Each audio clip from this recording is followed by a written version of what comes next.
Você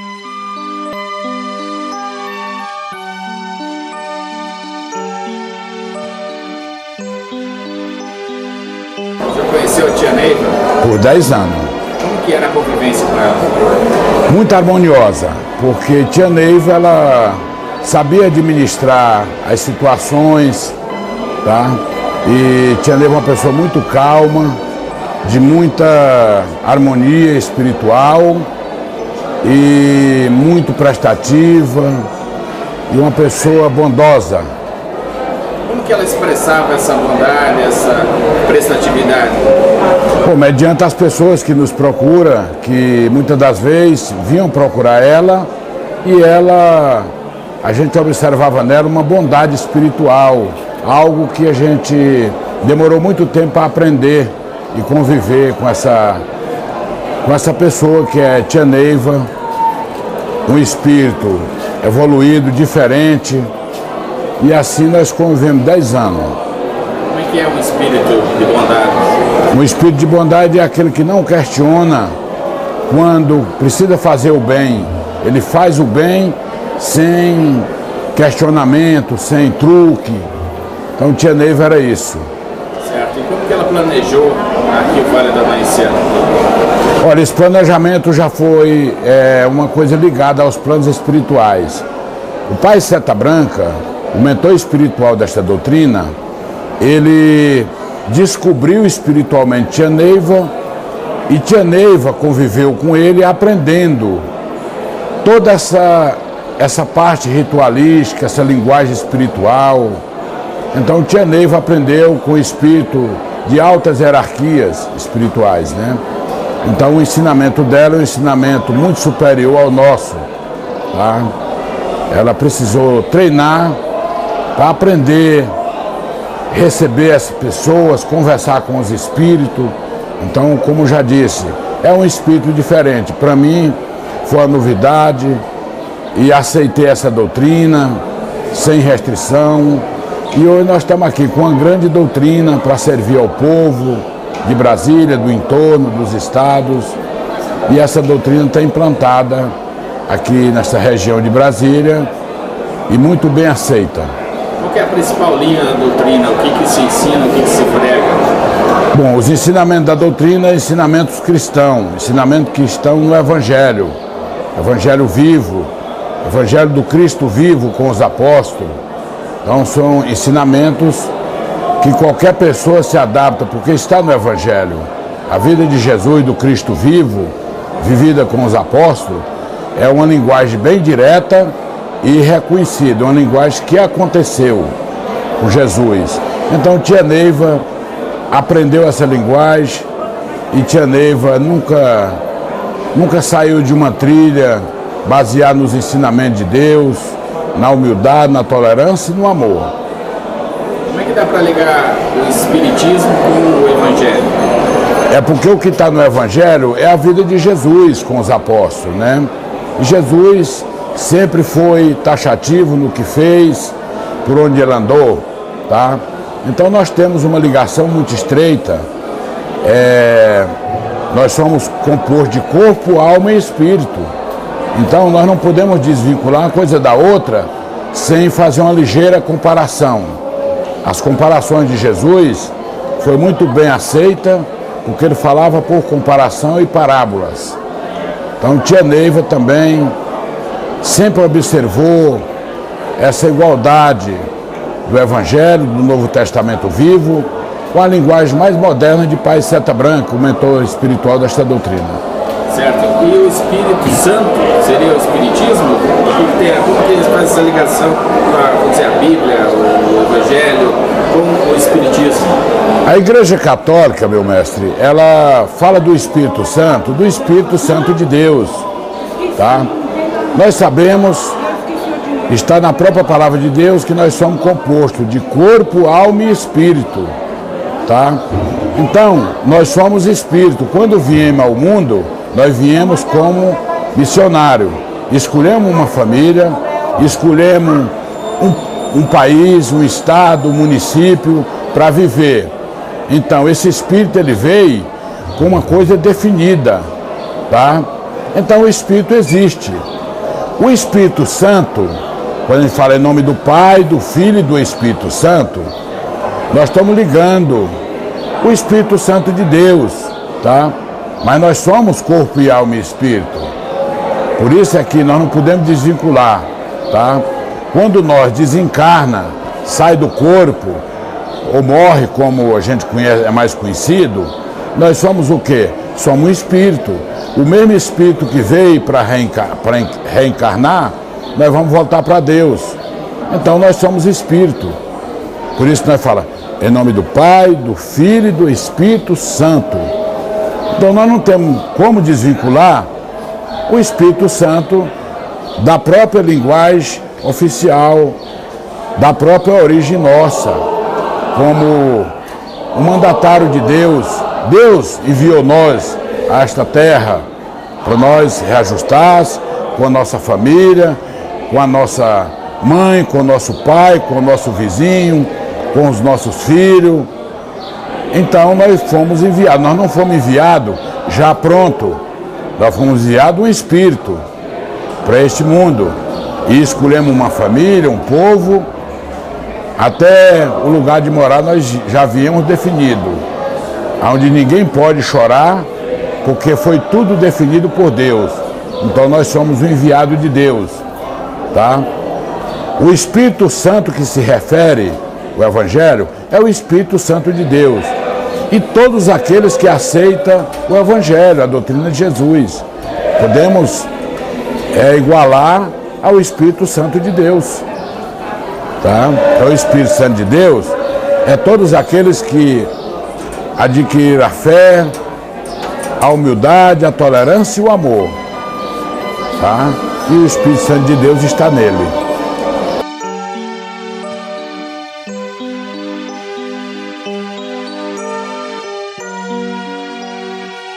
Ela é uma pessoa muito diferente da gente. Eu ando aqui tranquilo e ela não. Ela tinha as restrições. Então tia Neiva foi sempre uma pessoa do povo, mas nós que somos desta doutrina cuidava das partes que era necessário, do cuidado. Por exemplo, as pessoas vinham e se ajoelhavam nos pés de tia Neiva. E muitas das vezes ela ficava empancada, sem condição de andar. Vinha gente de todo lado, atrás de tia Neiva, procurando a cura, procurando a palavra de amor. Então eu que já estava nessa doutrina, cheguei aqui com 20 anos de idade, em novembro de 1975. Eu completei 20 anos em julho e em novembro eu passei a fazer parte dessa doutrina. Cheguei do Nordeste, sou nordestino, tá? E vim para Brasília, como todo nordestino vem, como todo mundo vem, procurar emprego para ajudar minha mãe a criar os meus irmãos lá no interior do Piauí. Então vim trabalhar. Encontrando esta doutrina numa linguagem que identificou comigo, eu não tive dúvida de aceitar. Entendeu? Aceitei e estou aqui até hoje, assumindo um cargo nesta doutrina, com muita perseverança, porque quem conhece sabe fazer. Então eu aprendi, fiz vários cursos aqui dentro, de reciclagem, de melhoramento. Acabei de aposentar também para exatamente cuidar melhor das coisas, dos afazeres da doutrina. Então, quando o visitante chega aqui ao Vale do Amanhecer, nós que somos recepcionistas, esteja agendado ou não a visita dele, nós recebemos ele, desejamos boas-vindas, claro, com uma postura de identificação, identificou eu sou recepcionista, em que é que nós podemos ajudar. Nisso a pessoa fica à vontade, tá? Que a nossa intenção é deixar o visitante, muitas das vezes eles chegam e ficam ali fora e a gente percebe que ele ou está com medo de alguma coisa, porque até há pouco tempo o espiritismo era tido como algo que fazia o mal, que prejudicava as famílias. Então muita gente chega e fica receoso. E eu vou lá e convido a pessoa a entrar no templo. E ele me diz, não, aqui tá bom para mim, aqui tá tudo certo, tal, nós só queríamos vir aqui. Não, por favor, você não veio tão de longe, veio lá de Brasília, veio de algum estado diferente. Por favor, vamos entrar, se sinta à vontade. Naturalmente ele viu que não era aquilo que falaram para ele, e eu vou mostrar para ele, apresentar essa roupagem das pessoas que frequentam a doutrina, vários tipos de uniforme, principalmente das mulheres, que a gente chama de ninfas, das missionárias. Vou falar desse uniforme, como nasceu, vou falar dos compartimentos do templo, até o modelo de cruz que nós temos aqui, esse tecido que está na cruz, tá? Todo mundo tem o direito de saber por que essa cruz, ela tem esse tecido. Por que tem? Por que tem? Porque é uma representação daquele tecido que foi colocado no rosto de Jesus Cristo, que os católicos, e é do conhecimento de todo mundo, que chama o Santo Sudário. Então ele representa o Santo Sudário, porque foi tirado do rosto de Jesus e após a decisão dele ser sepultado, foi colocado na cruz. Então esse tecido ficou lá na cruz após o sepultamento de Jesus, tá? Pegaram e deixaram na cruz o pano que foi tirado do rosto dele, colocado por Maria de Madalena e deixado na cruz. Então esse tecido representa o Santo Sudário, o mesmo tecido que foi deixado na cruz após ele ser retirado e levado ao sepulcro, tá? Depois da recepção a pessoa entrou? Entrou, eu vou mostrar para eles como o paciente chega, por que é que ele chega, qual motivo trouxe ele aqui, se foi uma curiosidade. 90% a gente vê que era uma curiosidade, mas tem algo diferente que trouxe ele aqui, tá? Quando eu levo ele na consulta com a entidade de luz, com o preto velho, com o caboclo, eles vão ver que ao ele ser atendido, ele sai dali com outra mentalidade, porque as entidades são entidades da alta hierarquia, fala a palavra de Deus. O Evangelho está dizendo que para você definir o espírito que vem de Deus para o espírito da terra, é que existe uma linguagem. O espírito que vem de Deus, ele fala das coisas de Deus, e o espírito da terra só fala da coisa da terra. Por quê? Porque ele vive na terra, entendeu? Então existe uma grande diferença dos espíritos, dos mentores espirituais, que o Pai Seta Branca lutou muito para trazer o ensinamento, para compor o corpo espiritual da doutrina, de que aqueles que ainda estão vagando, que vêm aqui como pacientes espirituais. Então a palavra da entidade é uma palavra forte, que fortifica o espírito daquela pessoa que veio aqui, muitas das vezes por curiosidade, tá? Mas ele sai daqui com outra energia, porque aqui, meu mestre, nós fazemos uma troca de energia, energia da áurea, energia do plexo, tá?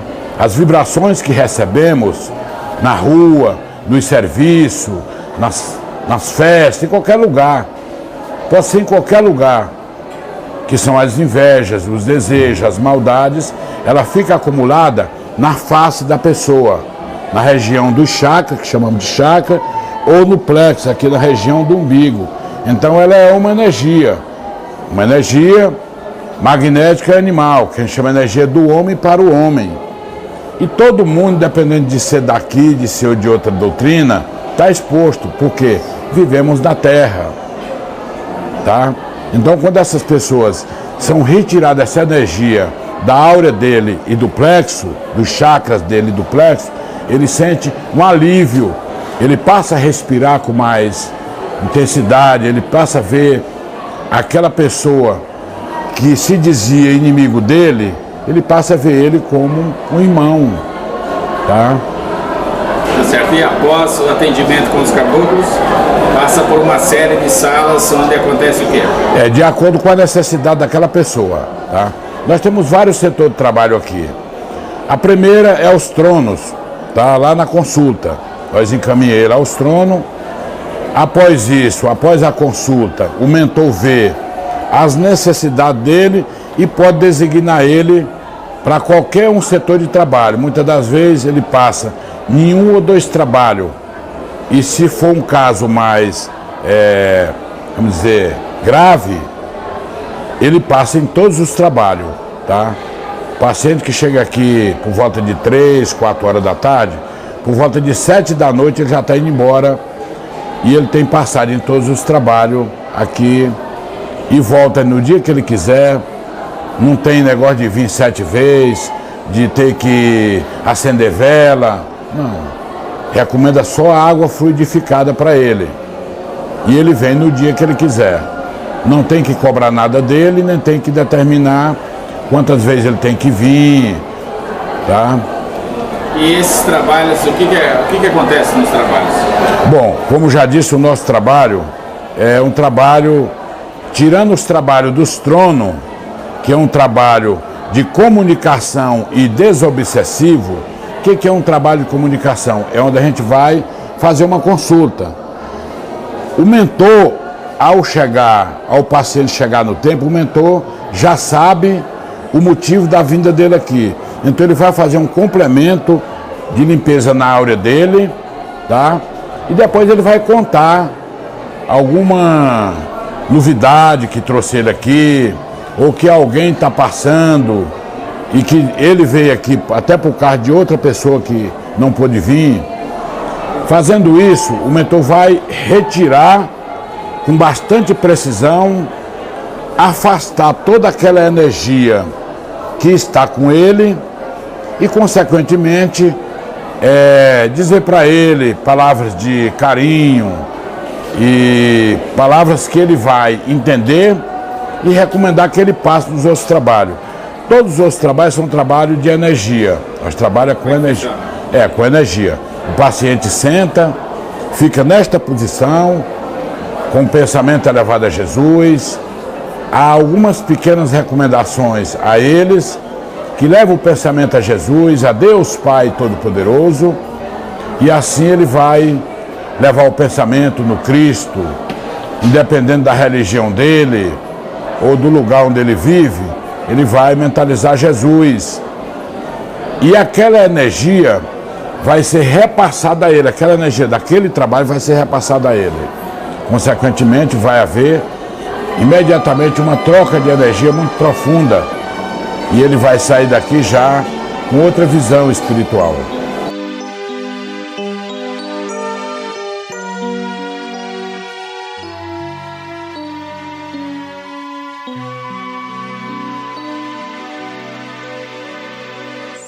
Nós temos dois dias de trabalho intensivo.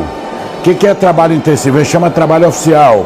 O trabalho intensivo é aquele que funciona todos os setores de trabalho, dando condição ao paciente passar em todos os trabalhos, que ele chama trabalho oficial, que pode ser quarta ou sábado.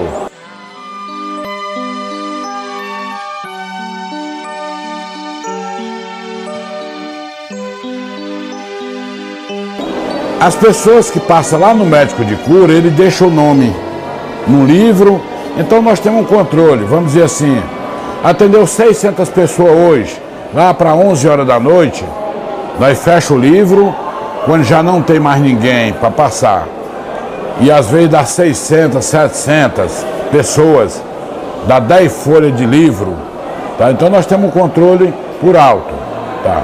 Então, a maioria das pessoas não passa na sala de cura, ele passa nos tronos, depois vai passar numa indução, na linha de parte dos caboclos, para fechar o trabalho e vai embora. Então nós não temos um controle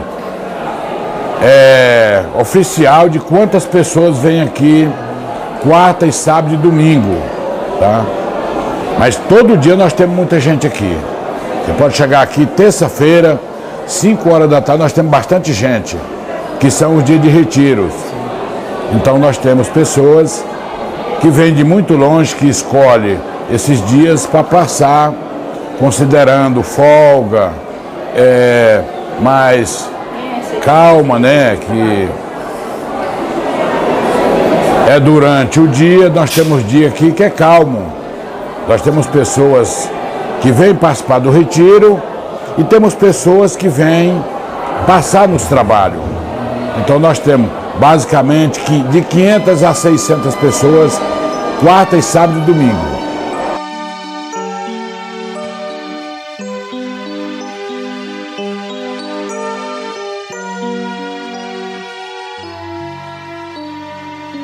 Deixa eu fazer uma comparação muito simples. Quando eu quero ir ao médico, eu penso assim, poxa, dia de domingo de manhã, é o dia que todo mundo acorda mais tarde, eu vou ao médico, o médico vai estar lá, eu tenho certeza que o médico vai estar lá, e eu vou fazer uma consulta rápida. E eu vou ao médico. Quando chego lá, é o dia que tem mais gente. O retiro nosso começa 10 horas da manhã, encerra ao meio-dia, e a partir de 3 horas ele começa um retiro onde vai funcionar alguns setores de trabalho e onde tem a quantidade mínima de pessoas. Então, todo dia nós atendemos bastante gente aqui. Então, o retiro é uma diferença. Funciona poucos setores de trabalho pela quantidade de médio de atendentes que temos, né? É o dia de trabalho, todo mundo aqui tem que trabalhar e tudo mais. Quarta, sábado e domingo é um dia que o trabalho é completo, a pessoa sabe que ele precisa passar em vários setores de trabalho.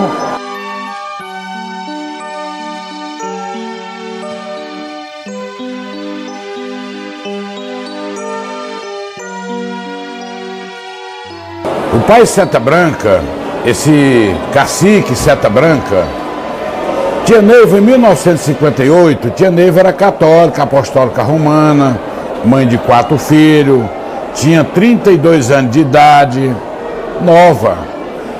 A Tia Neiva em si não tinha necessidade nenhuma de ser espiritualista, de ser uma clarividente, tá? Mas já na metade do ano de 1958, a Tia Neiva começou a ter visões espiritual. O que é visão espiritual no caso de Tia Neiva? A Tia Neiva começou a ouvir no ouvido dela perguntas sem respostas. As pessoas que desencarnavam ou morriam, como é mais chamado, a Tia Neiva via as pessoas, tá? E Tia Neiva não tinha como responder.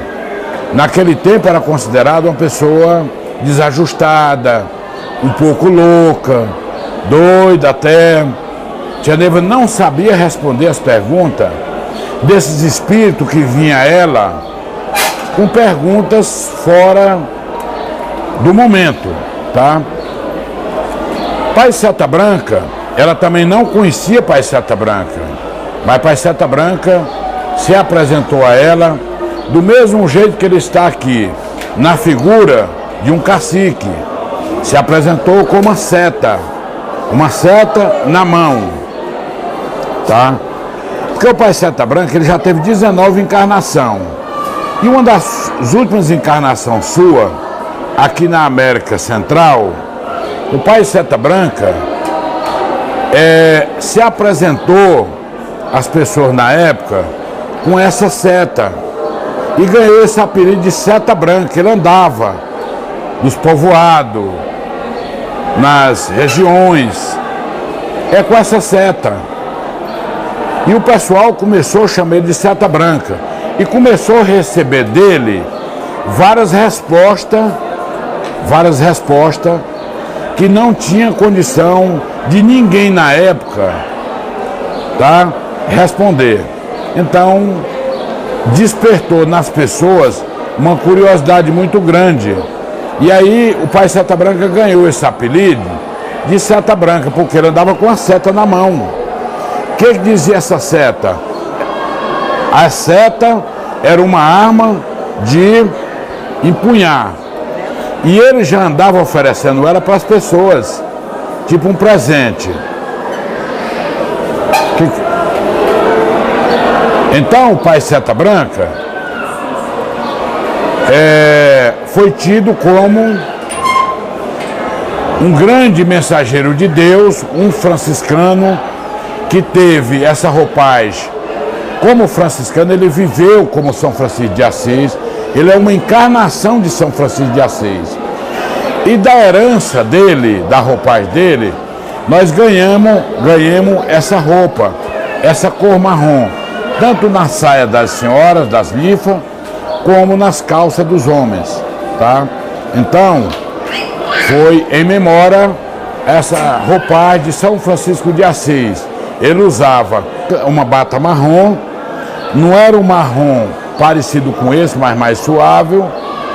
O tecido mais apropriado para representar a roupagem de São Francisco de Assis, que ele mesmo pediu, foi esse tecido aqui.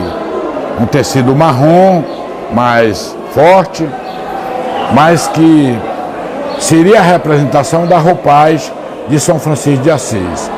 Então o pai Seta Branca se apresentou a tia Neiva com essa seta, e assim ele foi chamado e trouxe vários mentores da alta hierarquia, tá, espiritual, como seguidor dele, e implantou essa doutrina através de tia Neiva. Por exemplo, pai João, pai Zé Pedro, são espíritos da alta hierarquia, e são espíritos da nossa América do Sul, entendeu? Daqueles que vieram como escravos lá da África, entendeu? Mas pela graça de Deus eles são espírito de natureza nobre, espírito que tem o dom da palavra, foi muito bem aceito entre nós, e nós temos os pretos velhos, trazido por pai Seta Branca, como uma divindade espiritual que vem de Deus.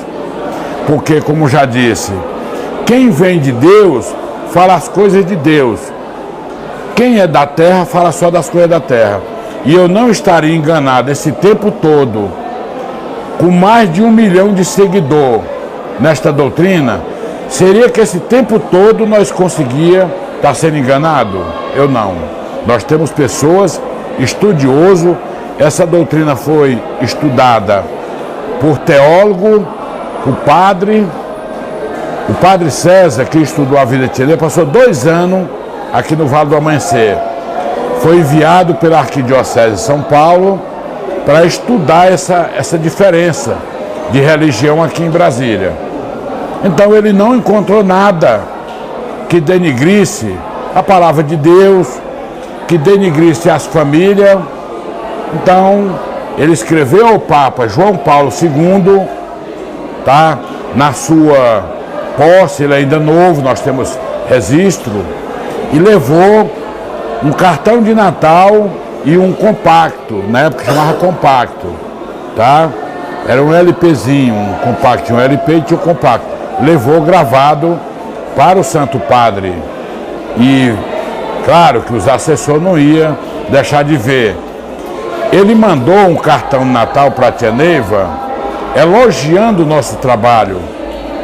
E olha que um teólogo, ele tem toda a possibilidade, porque ele é um teólogo, ele é um padre teólogo, padre César, de dizer sim ou não. Nós nunca tivemos nada que fosse proibido, que fosse entre 4 paredes. A nossa doutrina sempre foi aberta. Por isso é que expandiu tanto. Hoje nós temos mais médium nos estados e até no exterior do que aqui. Pessoas que nunca vieram aqui ainda visitar o templo. Há uns 3 anos atrás nós tivemos uma divisão da doutrina. Tia Neiva teve 4 filhos, 2 homens e 2 mulheres. O primeiro filho dela, ela determinou a ele que tomasse conta da administração dos templos externos, dos estados. Aqui em Brasília, essa sede nacional, só pode haver aqui. É por isso que a gente chama de templo-mãe. Não pode botar um templo nas cidades satélites nem no plano piloto, no centro de Brasília. Então, os templos só podem ser nascido nos estados, em cada cidade. Já tem cidade aí, por uma questão até de idealismo, que tem 2 e 3 templos, tá? E não tem nenhuma rejeição, o povo aceitaram. Quem é católico continua sendo católico, quem é evangélico continua sendo evangélico, E quem não gosta das duas coisas é seguidor da doutrina de Jesus, a doutrina do Pai Seta Branca, do Vale do Amanhecer, como é mais conhecida, tá? O nome Vale do Amanhecer se confunde com o lugar. De 1969 para trás, não existia essa palavra, Vale do Amanhecer. Existia o ESB, União Espiritualista Seta Branca, tá? Em 1969, Tia Neiva estava na cidade de Taguatinga, uma das cidades mais crescidas de Brasília, tipo uma pequena capital. Se fosse dividir Brasília, ela seria uma capital com tudo enquanto há. Então, nós temos Tia Neiva vivendo em Taguatinga até fevereiro de 69, tá? Quando foi em novembro de 69, Tia Neiva veio para aqui, para este lugar. O pai Tiãozinho, um dos mentores, assessor de Pai Seta Branca, pediu a um dos seus seguidores, um senhor, que procurasse um lugar bem distante do povo para agregar o povo de Tia Neiva, porque já não cabia mais em Taguatinga, tá? E esse senhor veio designado pela espiritualidade aqui para essa região. O nome daqui dessa região, que era distante de Planaltina, não tinha nada, não tinha água, não tinha luz, tinha só um córrego, chamava Vale do Pipiripau, tá? Vale do Pipiripau, uma fazenda que tinha uma posse, que esse terreno era do Estado, que até hoje continua sendo do Estado, do governo do Distrito Federal. Hoje nós temos 35 mil habitantes aqui, 90%, 95% são da doutrina.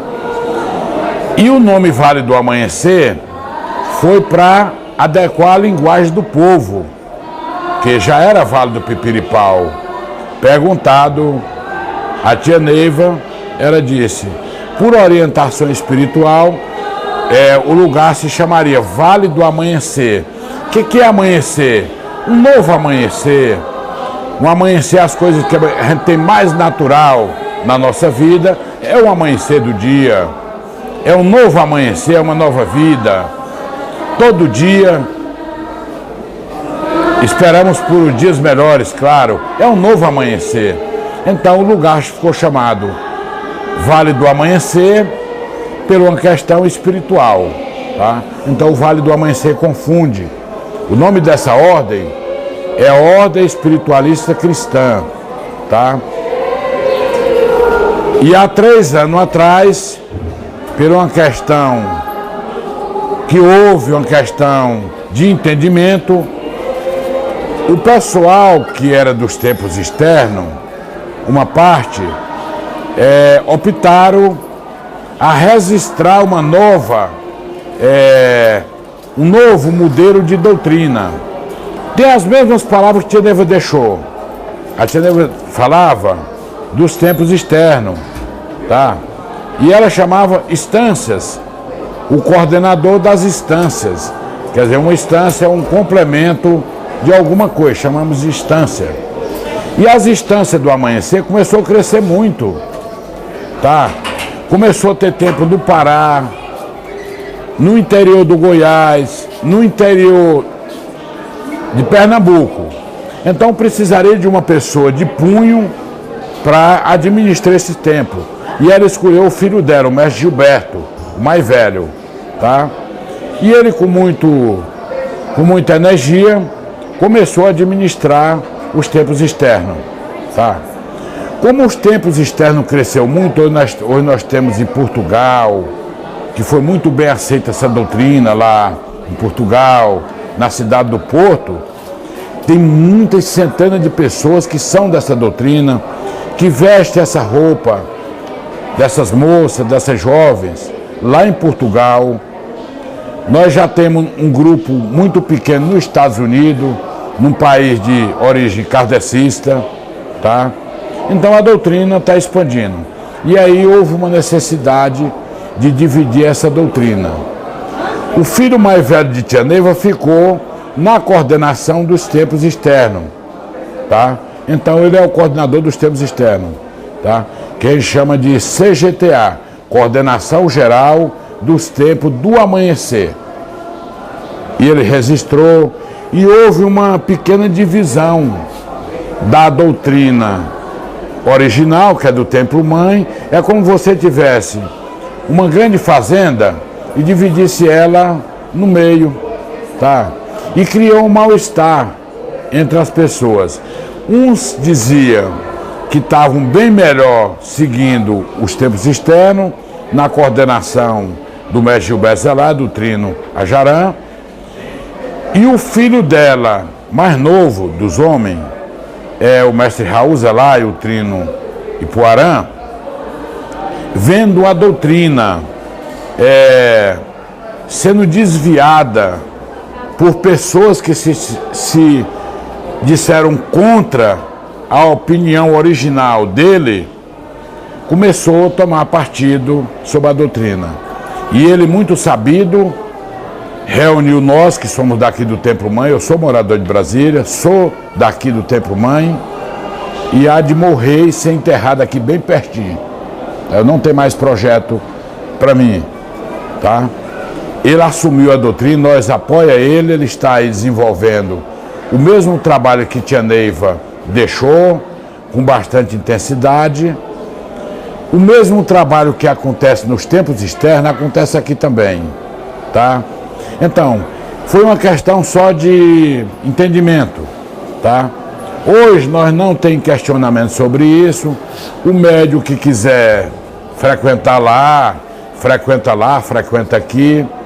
Agora, aqueles que exercem cargo dentro da doutrina, ou ele frequenta lá ou ele frequenta aqui. Mas nada impede dele vir aqui participar de um retiro.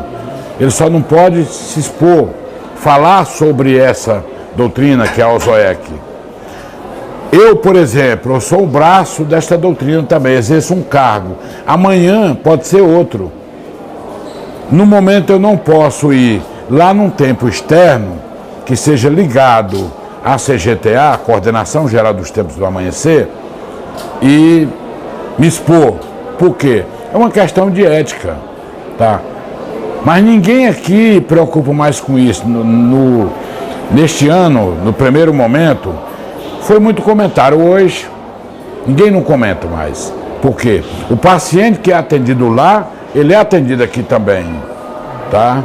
E o médium que não tiver muito satisfeito, achar que um oferece algo diferente do outro, o outro tem uma energia mais apropriada, é um direito de cada um. Então nós não questionamos. E todos nós somos, se eu sair daqui e ir lá para Olinda, no Pernambuco, eu tenho certeza que os meus irmãos de lá vão me receber muito bem e com muito respeito. Se um presidente do templo lá do Rio Grande do Sul, é onde nós temos mais médio, o pessoal, os gaúchos lá aceitaram a doutrina como um prêmio, tá? Então quando eles vêm, eles são muito disciplinados. Os gaúchos, eles vêm aqui com muita frequência, 3 vezes por ano, e eles são muito disciplinados, são firmes. Se alguém chegar lá que não faz parte do templo que pertence ao OSOEC, ele vai ser muito bem recebido também. E nós não queremos nem perguntar se ele pertence à CGTA ou se pertence ao OSOEC. Não está em discussão. Porque o plano espiritual não foi dividido. Jesus não dividiu ninguém. O Pai Seta Branca, ele é um somador de opinião. Então, o Pai Seta Branca é mais um que chega para ser doutrinado, emanado e curado. Então nós não tem discussão nenhuma sobre essa questão. Foi dividida, foi a justiça, foi consultado o melhor caminho para nós aqui de Brasília, do Templo Mãe, e o melhor caminho, consequentemente, para o pessoal dos tempos externos. E todos eles nós estamos de portas abertas e eles também para receber nós.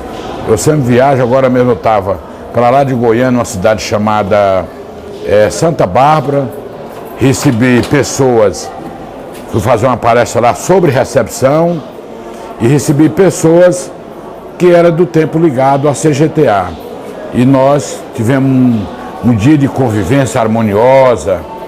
Então isso nem existe mais. mas na época deu uma queda de nervo, tá? Então o Pai Seta Branca, o mundo espiritual, ele não se divide. E nós não vamos deixar as correntes negativas de inveja e de ciúme destruir essa doutrina. Olha, o nosso recado é que observe as palavras dos apóstolos que esteve com Jesus, tá? Jesus, ele veio e nos encantou. O Cristo caminheiro, ele nos encanta, ele é o caminho, a verdade e a vida. E ninguém irá ao Pai senão sem ele, tá? A palavra de João que está no capítulo 14, versículo 6 do Novo Testamento Vivo, que é a vida de Jesus com os apóstolos. Ali consta em todos os livros, independente de ser católico, protestante, deste ou de outro modelo, é a vida de Jesus com os apóstolos. E nunca vai sair da moda. Então devemos acreditar em Jesus de Nazaré. A palavra dele veio para ficar. Até os incrédulos acreditam na palavra dele, tá? Porque ele obedeceu, a palavra dele tem força, tá? A palavra dele é forte. Então essa é a minha mensagem, a mensagem da doutrina, criada por Tia Neiva, pelo Pai Seta Branca, e nós não podemos fugir do caminho, seja desta ou de outra doutrina. Se formos missionários de uma causa, que seja a causa da caridade, tá? Baseado nos ensinamentos de Jesus, considerando a doutrina de São Francisco de Assis também, que é o amor pelos mais fracos, pelos pobres, pelos animais, pela natureza. Se for assim, todos estamos certos.